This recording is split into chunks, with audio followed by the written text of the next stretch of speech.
So there was this alien spacecraft, and it was hovering over a golf course one day.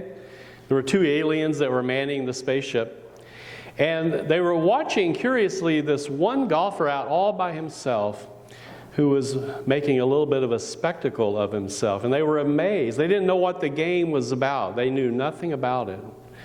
And they noticed that the golfer, to use golf language, he duffed his tee shot, dribbled off the tee.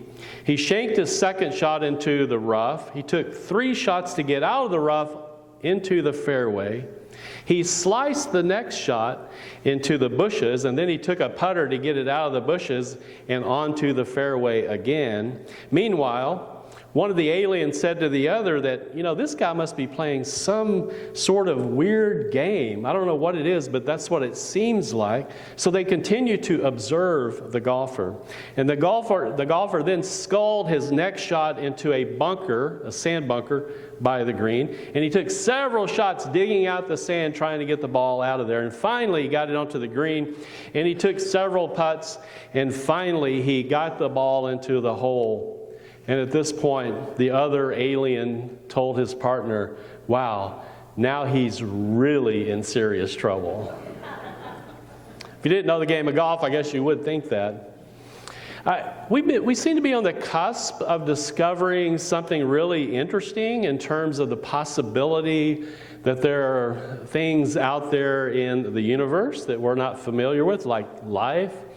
In recent weeks, we have detected the possibility of an Earth-like planet in a solar system that is near to us. And just the other day, scientists detected a possible signal of some kind coming from outer space. And the results of these findings are still in dispute. However, these kinds of discoveries are generating a lot of excitement in the field of astronomy. Well, despite what I told you last week about our recent drive through Roswell, New Mexico, where all the little alien green men live, I personally do not believe that we have ever been visited by aliens. That's my personal opinion. I got this opinion years ago when I was listening to Carl Sagan, the late cosmologist, who said that the distance between the stars is simply too great for space travel to occur in a timely fashion. In other words, it would just simply take too long for any kind of living being to travel that far. And yet, for those of us who grew up watching Star Trek, we have been conditioned to believe that space travel between solar systems with habitable planets is possible because of one thing, and they call it warp drive, W-A-R-P, drive. Now, for those of you who missed out on the Star Trek phenomenon, and I will pray for you, but let me explain what I'm talking about. In the fictional Star Trek universe, warp drive is the method of propulsion that starships and other spacecraft use when they are traveling faster than the speed of light. Now, on the other hand, they talk about impulse drive. Impulse drive is the method they use when they are traveling less than or slower than the speed of light, although they are still moving very, very fast. So there's warp drive and impulse drive. And I would like to apply this notion, or these two notions of warp drive and impulse drive, to what we call Christian discipleship. Because there is, in my opinion, discipleship on warp drive and discipleship on impulse drive. Let me explain. Discipleship on impulse drive is discipleship on cruise control. It's normal, safe, routine, familiar, conventional, and traditional. It is discipleship without having to put a lot of effort into it. On the other hand, discipleship on warp drive is really not all that familiar to most of us. It is not safe. It's not easy. It is contrary to conventional wisdom, tradition, normalcy, and some would even say sanity. Now, we see discipleship on warp drive all throughout the gospel stories, but rarely is it as obvious as it is in our reading today from Luke chapter 14. Luke tells us that Jesus was speaking to a large crowd of wannabe disciples, and he begins his talk with a particularly shocking, attention-grabbing statement. He tells the crowd to hate members of their own families. I can envision the coffee cups falling to the ground. Is this guy serious? Why would he say that? Hatred of family as a condition of discipleship? He's got to be kidding. This is almost beyond our ability to understand. So what we have to do is put on ears to hear. And here's what I think Jesus means. Basically, he's not messing around. He's trying to make disciples who operate on warp drive, not just impulse drive. Because if he was operating on impulse drive, he would have said something like this: folks, don't let your relatives get in the way of your discipleship. Which would have been met with a huge collective yawn. I mean, how boring. But operating on warp drive, he said this: if you don't hate your relatives, you cannot be my disciples. Just cut and dry. If you don't hate your relatives, you can't be my disciples. And if anything, each person standing there would have given serious thought to how their family dynamics affects their relationship with God. Then, as a second condition of discipleship, Jesus says, you must be willing to die.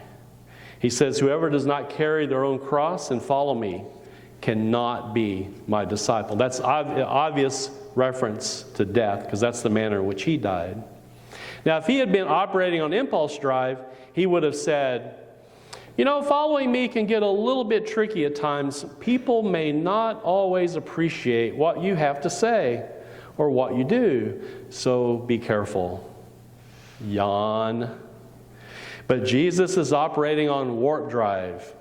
You have to be willing to die, he says. I can sort of relate to this. Years ago, I was driving down a country back road, and it was pouring down rain. I was on a rural highway, and I happened to come up on this young man who was walking down the road carrying a big load of books, and he was getting sopping wet. So I invited him to the car, and he said, okay, yeah, I'll take a ride. And we exchanged pleasantries for just a few moments. When this kid looked at me and he asked, are you willing to die for me? Well, I didn't know what he meant by that, but I began to suspect that in a very short time I could be the victim of a homicide in a place where nobody would know. And so he'd hauled around, him hauled around, I danced around the question for a little bit and got philosophical. And then I drove into the nearest town. I saw a big supermarket, had a crowded parking lot, and I just went into a spot, I put it in park, I took my keys, I got out of the car real quick, and I said to him, get out of my car. And he did. He left. He didn't know what I was doing. And then I drove off. I have no idea if he had it in his mind to kill me, but I was not willing to risk it. Not at all. So I was not willing to die for this weird guy, but I have to wonder if I'm willing to die for anything that's larger than myself, like my faith. I hope I never have the opportunity to find out. But it was a time where I had to ask myself that question. So Jesus then elaborates by giving two illustrations about counting the cost. Counting the cost. First, he asks if a builder would start a building project without being able to pay for it first. And of course the answer is probably not. And then he asks whether a king would go to war without assurances that his army would be able to win the war. And again, no, they usually would not. So we may think that we are willing to engage in warp drive discipleship, but have we really counted the cost? That's the question.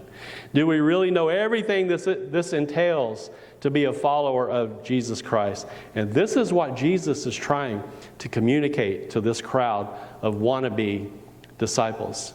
Speaking of counting the cost, a few years ago, Annie and I decided we were going to go get some tattoos. We called them tats, like you're supposed to.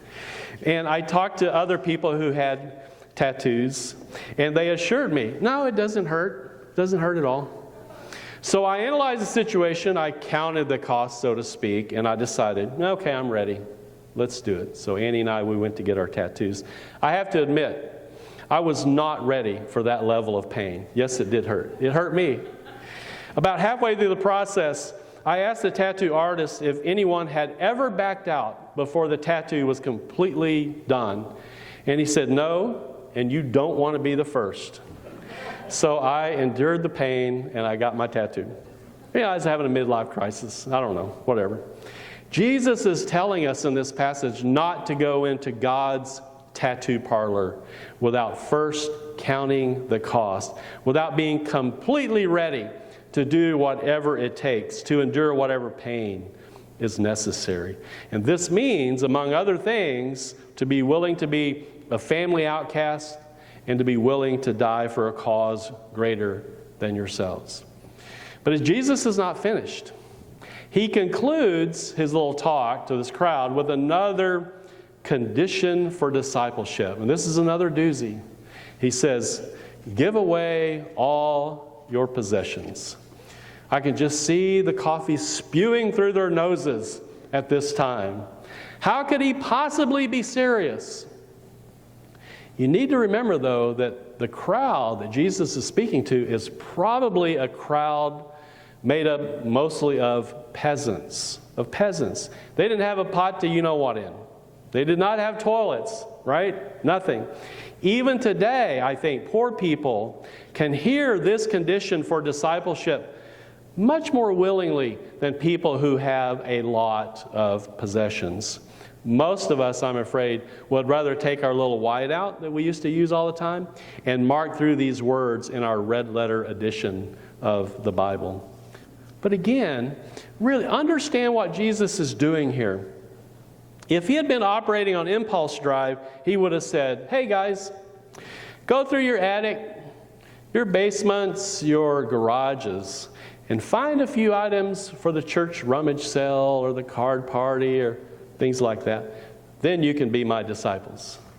Instead, he's operating on warp drive, which says, give it all up. And what this would do is force his listeners and forces us to grapple with our own consumerism, our greed, and our tendencies to hoard. I think what he's saying here, this is a good place to launch if we are really serious about being disciples of Jesus Christ. So hate your families. Be ready to die. Give up all your possessions. You know, as Jesus was saying these things, I bet that crowd scattered like roaches with the light turned on. When I read Jesus' words carefully here, I have a hard time understanding why me or anyone else would want to be a disciple of Jesus Christ. Because let's not be confused about something here. Being a church member is not the same thing as being a disciple of Jesus Christ. Church membership, that's what we do on impulse drive. Discipleship is what we do on warp drive, which means church membership is like a bike ride in the park. Discipleship is like a ride on a roller coaster. Church membership is like a ride in a horse and buggy. Discipleship is like a ride on a spaceship. Discipleship is what we do beyond the speed of light, metaphorically speaking, beyond that which is normal, natural, safe, traditional, comfortable, familiar, conventional, and I'm not even sure a seatbelt would help. Amen.